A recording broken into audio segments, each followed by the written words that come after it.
सगळे सोयरे ही बाब अडचणीची वाटते। सगळे सोयऱ्यांचा मुद्दा कोर्टामध्ये टिकणार नाही असं वक्तव्य शिंदे गटाचे आमदार भरत गोगावले यांनी केलं।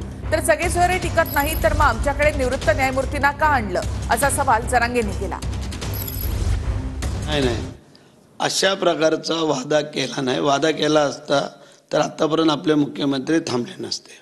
त्यामुळे मुख्यमंत्र्यांनी सांगितलं आम्ही सगळी चौकशी करू, तपासणी करू, जर त्याच्यामध्ये जे काय देता येईल ते देण्याचा प्रयत्न होईल। पण सगळे आणि सोयरे ही जी काय बाब आहे ही जरा अडचणीची वाटते आणि ती सरकार दरबारी कोर्टामध्ये कुठेच टिकणार नाही। गोगावले साहेबांनी समजून घ्यावं, सगळे सोयरे टिकत नाही मग जे आमच्याकडे का आणले होते सरकारनं? न्यायाधीश सरकारनं, तुमचं सरकार होतं, तुमचेच उदय सामंत सर होते त्यावेळेस बैठकीला। ज्या मराठ्यांची नोंद सापडली त्याच नोंदीच्या आधारावर मागेल त्या महाराष्ट्रातल्या मराठ्यांना कुणबी प्रमाणपत्र द्यायचं। ही चौथा शब्द आहे का नाही? बाकीचं मग बोलायचं नाही।